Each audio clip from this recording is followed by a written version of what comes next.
Despite being one of the leading mobile handset markets in the world, South Korea has been surprisingly slow to embrace the use of smartphones, as it just accounted for 1% of the local market last year. Business News has more. Apple Inc.'s iPhone has sold more than 500,000 units in South Korea since its debut in the country just 4 months ago, local mobile distributor KT Corporation said last week. But spurred by the release of Apple Inc.'s iPhone last November, which has sold more than 500,000 units in the country so far, smartphones are seeing a nascent boom in its local market, which is bound to bring significant changes to the South Korean mobile phone industry. According to KT, who has exclusive rights to sell the iPhone in South Korea, it was the fastest pace to break the 500,000 mark among local smartphone products, as it sold on average 4,000 devices a day since it first became available here in late November. KT said, quote, "Only 7 countries worldwide saw more than 500,000 new iPhone users in less than a year." In November, South Korea became one of the last major Asian markets to begin selling the iPhone product after Japan, India, and China, as Apple became the first foreign mobile manufacturer to have a top-selling smartphone product in the country, where local brands Samsung Electronics Company and LG Electronics Company predominantly own the market. The iPhone's release helped ignite the use of wireless data in South Korea, boosting the wireless service industry while bringing down prices of using wireless data as well.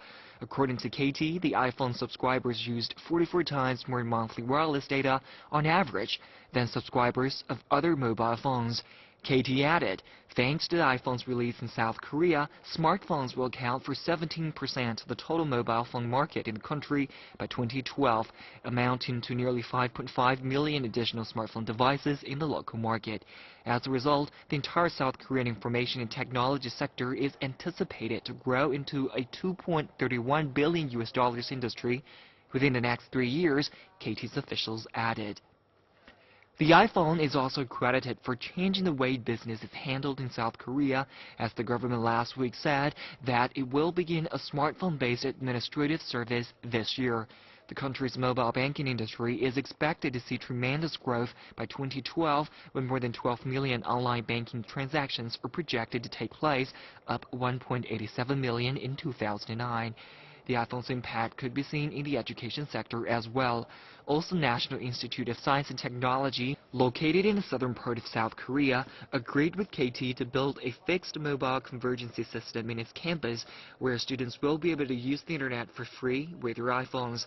Government data showed cell phone exports as having negative growth for 2 years in a row for local companies, which was the first time since 1997 for local cell phone manufacturers to have more than a 10% dip in export growth, local media Chosun Ilbo reported.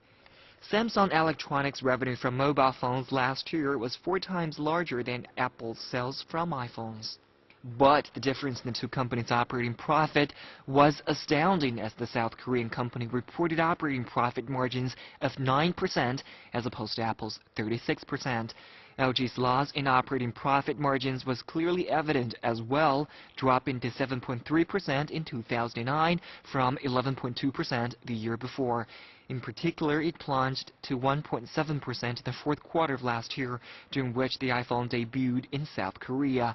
In order to better compete against Apple and its sophisticated software, which holds more than 140,000 applications, Samsung developed its own mobile platform, Bada, and will also release a series of smartphones with Google's Android operating system this year.